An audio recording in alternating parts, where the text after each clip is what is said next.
بتایا کہ نماز میں حالت رکوع میں تھا.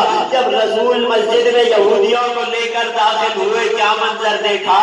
علی ابن ابی طالب حالت رکوع میں تھے.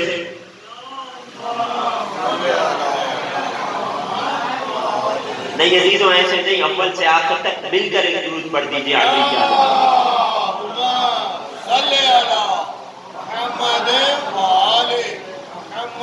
علی فعل انجام دیتے تھے، علی کے فعل کی پیروی میں آیتیں نازل ہو جایا کرتے تھے. بعد میں بہت سو نے بہت سی کوششیں کی، بہت سی تاریخی کتب کے مطابق تو بہت سو نے اپنا فقیر بلایا، جعلی نماز پڑھی اور 70 کے قریب انگوٹھیاں زکوٰۃ میں دیتے رہے، مگر آیت تو کیا آتی، انگوٹھیاں بھی چلی گئی. ایک صلوات پڑھیے محمد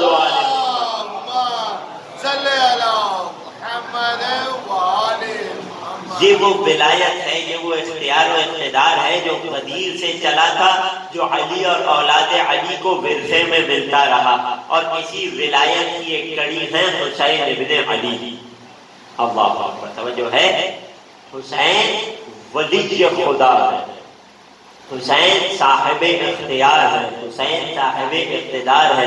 حسین کو اللہ نے صاحب اختیار بنایا ہے. اللہ اکبر، توجہ ہے. کتنا صاحب اختیار ہے میرا مولا حسین. ایک روایت کی روشنی میں پیش کرنا چاہتا ہوں، اور روایت بھی کسی اور سے نہیں، خود میرے مولا سید الشہداء حضرت آقا حسین علیہ السلام.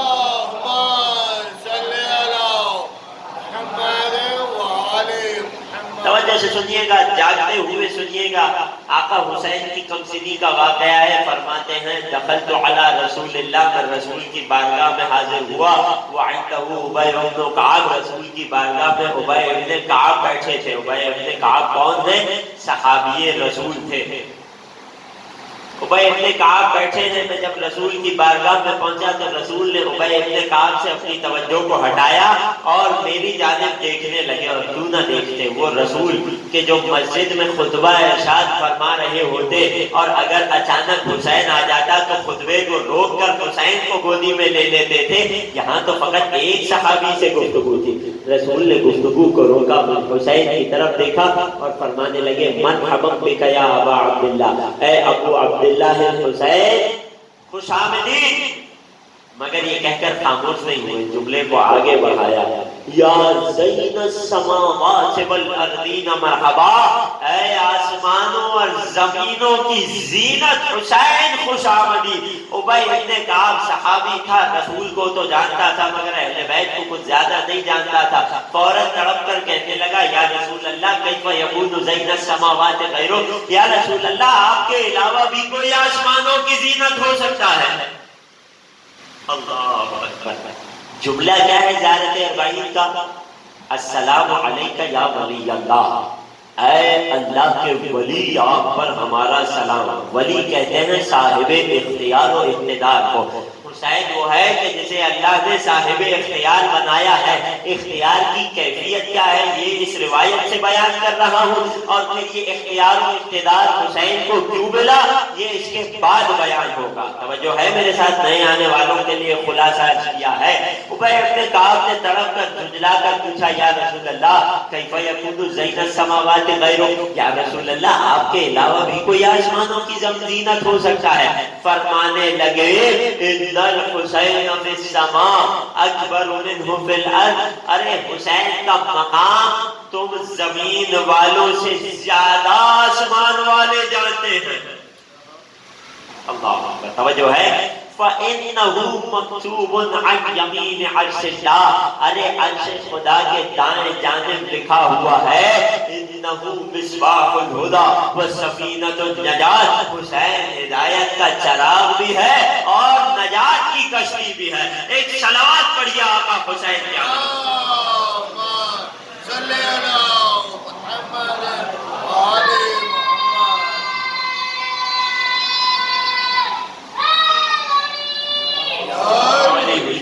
توجہ ہے.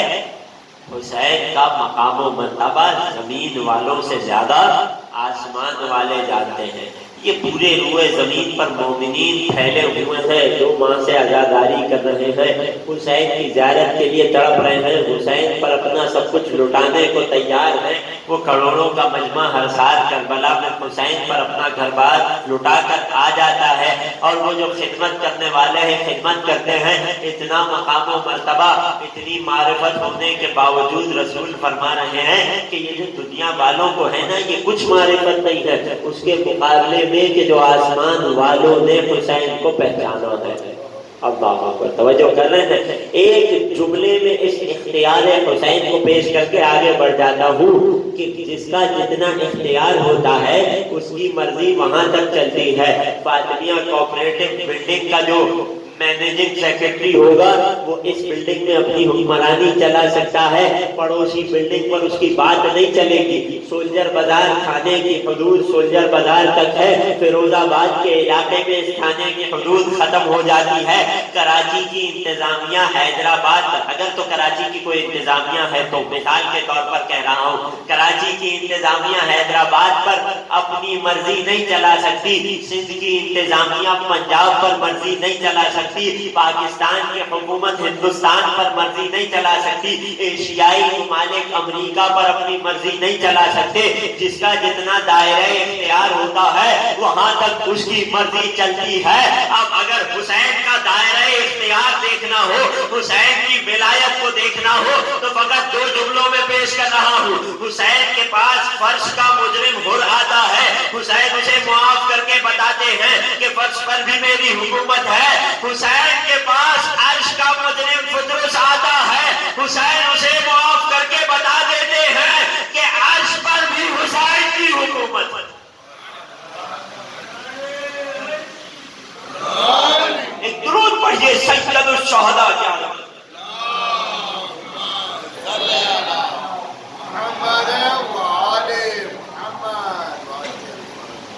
حضرات محترم، تھک کر تو نہیں سن رہے ہیں، پریشان تو نہیں ہو رہے، کوئی نئی بات تو نہیں کرا۔ یہ حسین کی ولایت ہے، یہ حسین کا اقتدار ہے۔ روز قیامت میں سب سے زیادہ جو لوگ بخشے جائیں گے، شفاعت کی سب سے طویل قطار جو ہوگی وہ آقا حسین کی ہی تو ہوگی۔ اللہ اکبر۔ خدا ہم سب کو دنیا میں بار بار آقا کی زیارت اور آخرت میں ان کی شفاعت نصیب فرمائے۔ اپنے تو ایمان اور اعتقاد رکھ لیتے ہیں۔ آخری جملے، آخری واقعہ اور پھر آج کی حد تک رحمتوں کو تمام ولی اللہ کے لفظ پر، زیارت اربعین کے پہلے جملے میں ہی ہماری گفتگو ہے۔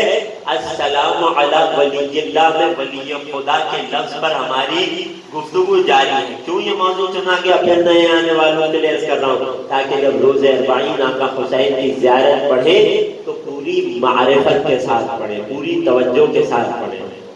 حضرات محترم، حسین کے چاہنے والے تو ہضم کر لیتے ہیں ان مطالب کو، لیکن غیر جب یہ باتیں سنتا ہے تو اعتراض کرتا ہے، سوال اٹھاتا ہے، کیوں کر حسین کو اتنا اختیار دیا گیا، حسین کو اس قدر ولایت کیوں دی گئی؟ اس واقعے کا جواب، اس سوال کا جواب ایک واقعے سے پیش کروں گا، بہت تیزی سے واقعہ پیش کروں گا۔ بہت سے بزرگان نے سن بھی رکھا ہوگا، اپنے نوجوانوں اور بچوں کے کانسیپٹ کو کلیئر کرنے کے لیے پیش کر رہا ہوں اور پھر آپ کی زحمتوں کو تمام کر دوں گا۔ اگر سننے کے لیے آمادہ ہیں، توجہات میرے ساتھ ہیں، تو ایک درود پڑھ دیجیے آقا کی عظمت۔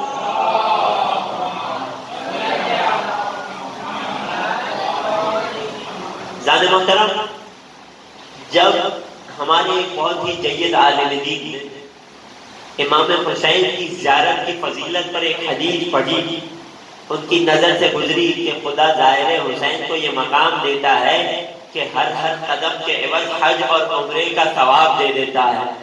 اس عالم دین کے ذہن میں فقط ایک سوال آیا، کوئی اعتراض نہیں آیا، فقط سوال آیا کہ یہ کیا مقام ہے، یہ کیوں عطا ہوا حسین کو کہ ایک ایک قدم کے بدلے خدا ایک حج اور عمرے کا ثواب دے رہا ہے، اور عام حج اور عمرے کا نہیں بلکہ ایک مقبول حج اور مقبول عمرے کا ثواب دے رہا ہے۔ فقط یہ سوال کا آنا تھا کہ راستے میں کہیں جا رہے تھے، ایک نوجوان، ایک خوبرو جوان سے ملاقات ہوئی۔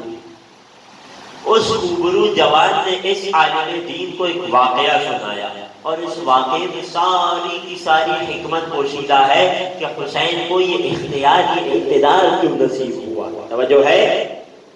اس نوجوان نے واقعہ اور حکایت کی پیش کی کہ ایک بادشاہ تھا کہ جو اپنے جاہ و حشم اپنے لشکر کے ساتھ شکار پر جنگل میں نکلا۔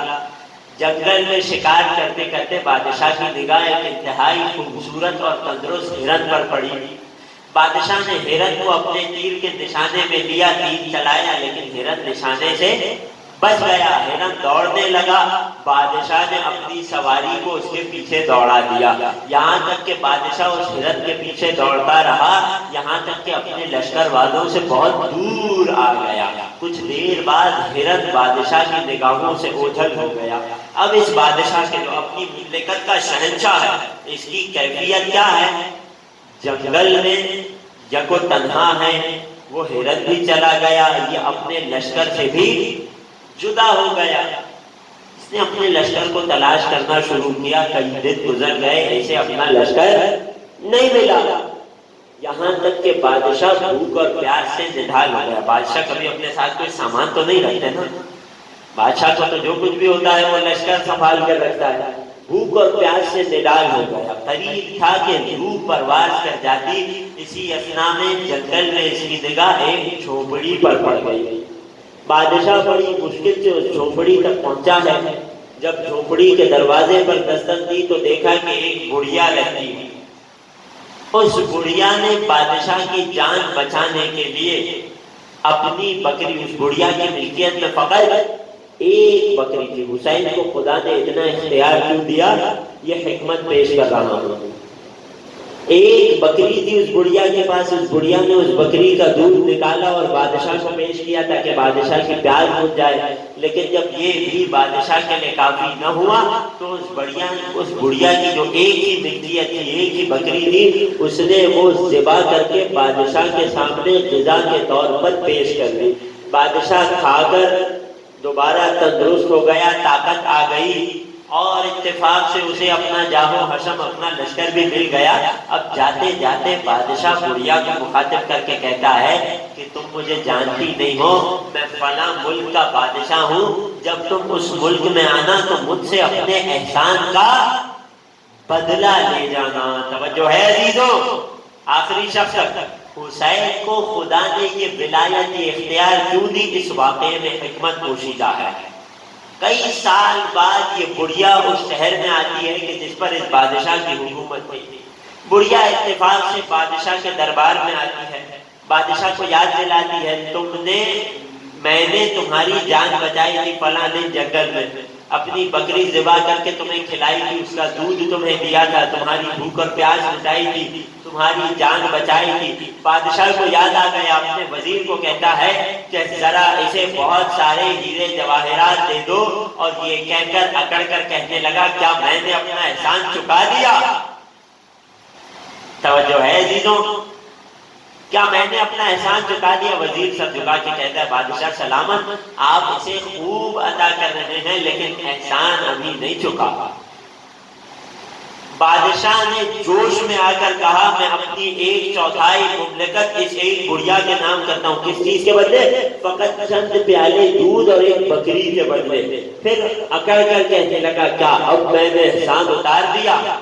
بافہم سمجھدار وزیر کہتا ہے بادشاہ سلامت، آپ نے خوب عنایت کی لیکن احسان ابھی بھی نہیں اترا ہے۔ بادشاہ نے کہا میں اپنی آدھی سلطنت اسے دیتا ہوں، کیا اپنا احسان اتار لیا؟ وزیر کہتا ہے بادشاہ سلامت، احسان ابھی بھی نہیں اترا۔ اب بادشاہ پریشان ہو گیا، یہ ماجرا کیا ہے؟ یہ احسان کیوں کر اتر کے نہیں دے رہا؟ توجہ ہے عزیزوں؟ واقعے کا نتیجہ آپ کے حوالے کرنا چاہ رہا ہوں۔ موضوع کیا؟ حسین کی ولایت کیوں کر، حسین کو اتنا اختیار اور اقتدار کیوں کر نصیب ہوا؟ اللہ اکبر، توجہ کیجیے گا۔ سمجھدار وزیر کہتا ہے بادشاہ سلامت، آپ کوانٹٹی کو تول رہے ہیں، ذرا کوالٹی پر غور کیجئے۔ واقعہ یہ ہے کہ جب آپ کی جان خطرے میں تھی، آپ زندگی اور موت کے درمیان تھے، تو اس بڑھیا نے فقط ایک بکری ہی آپ پر قربان نہیں کی تھی، بلکہ اس بڑھیا کا کل سرمایہ، کل ملکیت وہ ایک بکری تھی، اور وہ ساری کی ساری ملکیت 100% سرمایہ اس بڑھیا نے آپ پر قربان کر لیا۔ اب عدل کا تقاضا یہ ہے، اگر آپ اس بڑھیا کے احسان کو چکانا چاہتے ہیں تو جس طرح اس بڑھیا نے اپنا کل سرمایہ آپ کے لیے قربان کر دیا، آپ بھی اپنی کل مملکت، کل سلطنت اس بڑھیا کے قدموں میں رکھ دیں، تب جا کر کچھ احسان عطا ہوگا۔ کچھ سمجھ آیا عزیزو؟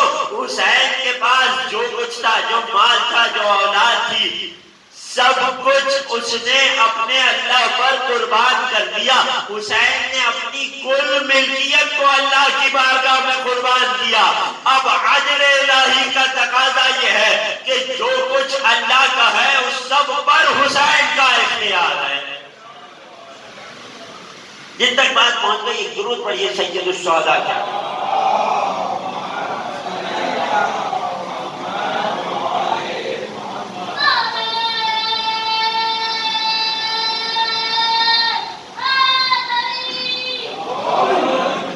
بات پہنچ رہی ہے عزیزوں؟ السلام علی ولی اللہ۔ اب ان جملوں کو جب زیارت میں پڑھیے گا نا تو اس لفظ کا لطف لے کر پڑھیے گا، ان مطالب کو ذہن میں رکھ کر پڑھیے گا۔ میرا سلام ہو اللہ کے ولی حسین پر۔ بس عزیزوں، آج کی حد تک یہیں اپنی گفتگو کو سمیٹتا ہوں۔ چہلوں کے دن قریب آتے جا رہے ہیں۔ یہ وہ دن ہے کہ جب اولیاء خدا کو بڑی اذیتیں دی گئی، بڑی سختیوں سے گزارا گیا۔ اولیاء خدا کی غربت سننا چاہو گے عزیزوں؟ کل آپ کی خدمت میں سر حسین کے مسائل پیش کیے تھے نا، آج ذرا کربلا والوں کی آل رسول کی غربت کو سنیے گا۔ اتنے غریب تھے آل محمد کہ جب عصر عاشور لاشوں کی پامالی کا ارادہ کیا گیا تو ہر قبیلہ آگے بڑھتا، اپنے پیارے کی لاش کو اٹھا لیتا، یہاں تک کہ آقا ابو الفضل العباس کی لاش کو بھی اٹھا لیا گیا۔ اگر پامالی کے لیے کوئی لاشا باقی رہ گیا تھا تو وہ فقط نواسہ رسول کا لاشا تھا۔ اجرکم علی اللہ، اجرکم علی الزہرا۔ آوازیں بلند ہو گئی عزیزوں، رونے میں نہ شرمانا۔ یہ گریے کی راتیں ہیں، چہلوں میں حسین قریب ہے۔ کوئی نہ تھا کہ جو نواسہ رسول کے لاشے کا حامی و ناصر بنتا۔ اس وقت بھی شہزادی زینب علیہ نے فریاد کی تھی۔ یہ ایک مرحلہ ہے، ذرا ایک اور مرحلہ سنیے کہ جب اہل بیت کا لوٹا ہوا قافلہ شہر کوفہ میں داخل ہوا ہے، آگے آگے شہداء کے سر نیزوں پر بلند ہیں، پیچھے پیچھے شہزادیاں بے مکنا چادر لائی جا رہی ہیں۔ کربلا کے شہیدوں میں کثیر تعداد تھی کہ جن کا تعلق کوفے سے تھا۔ اب جب شہر کوفہ میں ابن زیاد ملعون کے دربار میں شہزادیوں کو بے مکنا چادر لایا گیا تو وہ جو شہداء تھے نا کہ جن کا تعلق کوفے کے قبائل سے تھا، وہ قبیلے والے ایک ایک کر کے آتے، ابن زیاد سے کہتے تم نے ہمارے قبیلے کے مرد کو قتل کر دیا، ہم نے برداشت کیا، لیکن اپنے قبیلے کی عورتوں کی توہین ہم برداشت نہیں کریں گے۔ ایک ایک قبیلہ آتا، ایک ایک خاتون کو، ایک ایک مستورہ کو اپنے ساتھ لے جاتا، ایک ایک قبیلہ اپنے ساتھ چادر لاتا اور اپنے قبیلے کی خاتون کے سر پہ چادر ڈال دیتا۔ ہاں، یہاں تک کہ تمام مستورات کو لے جایا گیا، اگر باقی رہ گئی تو رسول کی نواسیوں میں مکنا چادر۔ اجرکم علی اللہ، اجرکم علی الزہرا۔ رونے میں نہ شرمانا عزاداروں، جتنی طاقت ہے، جتنی ہمت ہے میں پیش کروں گا۔ آپ اپنا عزاداری کا حق ادا کرتے جائیے گا، گریہ کا حق ادا کرتے جائیے گا، یہ سوچ کر رونا کہ یہیں کہیں عزاداروں کے درمیان حسین کی دکھیاری ماں فاطمہ زہرا آتی ہے، ایک رومال لے کر آتی ہے، عزاداروں کے آنسوؤں کو۔ اجرکم علی اللہ، اجرکم علی الزہرا۔ غربت اہل بیت کا آخری مرحلہ سنیے۔ سننا کہ ایک مرتبہ شام کے دربار میں آل رسول ہے، یزید لعین تخت پر بیٹھا ہے، اس کے پائیدی ایک تشت رکھا ہے، تشت پر حسین مظلوم کا سر ہے، لعین اپنی چھڑی سے تشت پر سر پہ وار کرتا جاتا ہے اور کہتا جاتا ہے کہ خدا نے ہمیں جیت عطا کی، خدا نے ہمیں غلبہ دیا۔ اچانک اس کی نگاہ ایک نوجوان قیدی پر پڑی کہ جس کے ہاتھوں میں ہتھکڑیاں ہیں، کہ جس کے پیروں میں بیڑیاں ہیں۔ سوال کرتا ہے یہ کون ہے؟ بتایا گیا یہ علی ابن الحسین ہے۔ سوال کرتا ہے کیا حسین کے بیٹے علی کو کربلا میں قتل نہیں کیا گیا؟ بتایا گیا وہ تو علی اکبر تھے، یہ تو علی اوسط زین العابدین ہے۔ تو کہتا ہے انہیں کیوں نہیں قتل کیا گیا؟ اے جلاد آگے بڑھ اور ابھی حسین کے اس فرزند کو بھی قتل کر دے۔ ذرا غربت اہل بیت کا تصور کرنا اور سر کو پیٹ کے ماتم کرنا۔ ہر کسی کا چاہنے والا موجود تھا، ہر کسی کی حمایت کرنے والا موجود تھا، اگر نہیں تھا تو نواسی رسول کی حمایت کرنے والا کوئی نہیں تھا۔ کہنے لگا حسین کے اس بیٹے کو بھی قتل کر دو۔ چند جلاد آگے بڑھے گئے، یہاں محافظہ امامت شہزادی زینب اولیاء آگے بڑھی۔ ارے جب تک علی کی بیٹی زندہ ہے حسین کے بیٹے تک کوئی نہیں پہنچ سکتا۔ لعین ایک لمحے کو چھچکا اور پھر کہنے لگا ارے علی کی بیٹی کو بھی قتل کر دو۔ ارے یہی جلاد آگے بڑھے تھے کہ شہزادی زینب کی کنیز خاص جناب فضہ سلام اللہ علیہا کہ جو حبشہ کی ملکہ تھی، ایک مرتبہ آگے بڑھتی ہے، کہتی ہے جب تک میں کنیز زندہ ہوں میری آقا زادی پر کوئی وار نہیں کر سکتا۔ لعین کو کیا فکر تھی؟ کہنے لگا اس کنیز کو بھی قتل کر دو۔ فضہ کے قتل کا حکم صادر ہونا تھا، دربار میں کئی حبشی غلام تھے، اپنی تلواروں کو نکال لیا، کہنے لگے یہ اس گھرانے کی کنیز ہے تو کیا ہوا، یہ حبش کی ملکہ ہے، یہ ہماری ملکہ ہے، ہماری غیرت گوارا نہیں کرتی کہ جب تک ہم